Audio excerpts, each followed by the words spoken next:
మీ business ఏదైనా మీ ఊర్లో promotion చేయాలంటే అది సుమన్ టీవీతోనే సాధ్యం. ఇప్పుడే సంప్రదించండి.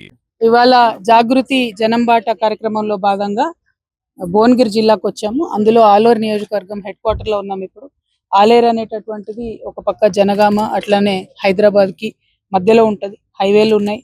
చాలా విపరీతమైనటువంటి యాక్సిడెంట్స్ అయ్యేటటువంటి సందర్భం ఉంటది.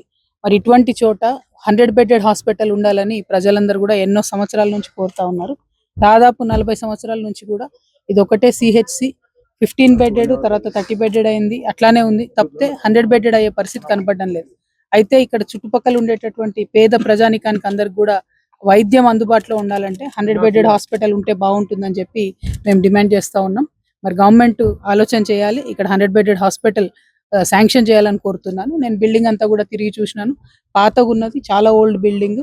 దీనికి మరమ్మతులకు డబ్బులు వచ్చాయని చెప్తున్నారు కానీ మరమ్మతులు మొదలైనట్టయితే కనబడడం లేదు. కాబట్టి మరమ్మతులకు కూడా ప్రభుత్వం దృష్టి పెట్టాలి. ఇక ఏ హాస్పిటల్కి పోయినా ఉన్నటువంటి కామన్ ఇష్యూ శానిటేషన్ స్టాఫ్, వాళ్ళకి సంబంధించినటువంటి జీతాలు నెలల తరబడి పెండింగ్ ఉండడం అనేది జరుగుతూ ఉంది. అట్లా కాకుండా శానిటేషన్ స్టాఫ్ని ఎన్ని బెడ్స్ ఉంటే అన్ని బెడ్స్కి తగ్గట్టుగా పెట్టడం, శాంక్షన్ చేయడము, వీటి మీద కూడా ఒక సిస్టమ్ ఉండాలి.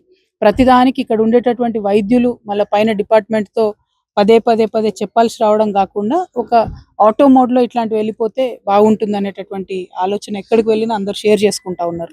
అదేవిధంగా మరి ప్రభుత్వ డాక్టర్లకి, నర్సెస్కి నేను పదే పదే చెప్తున్నాను, మళ్ళీ చెప్తున్నాను, వసతులు ఉన్నా లేకున్నా మీరందరూ కూడా చాలా బాగా పనిచేస్తున్నారు. ఇక్కడ కూడా ఈ హాస్పిటల్లో వరండాలో బెడ్స్ ఉన్నాయి. నేను అదే అడుగుతూ వచ్చిన, వరండాలో బెడ్స్ పెట్టుకొని కూడా పనిచేయడం అంటే ఉన్న వార్డ్సే చాలు అని వదిలేయచ్చు కావాలంటే, పని తప్పించుకోవాలనుకుంటే. కానీ అట్లా కాకుండా వరండాలో కూడా బెడ్స్ పెట్టి సీజనల్ డిసీజెస్ వచ్చినప్పుడు, జ్వరాలు వచ్చినప్పుడు మరి అక్కడ కూడా పేషెంట్స్ని పెట్టి పనిచేస్తున్నటువంటి సందర్భం కనపడతా ఉంది.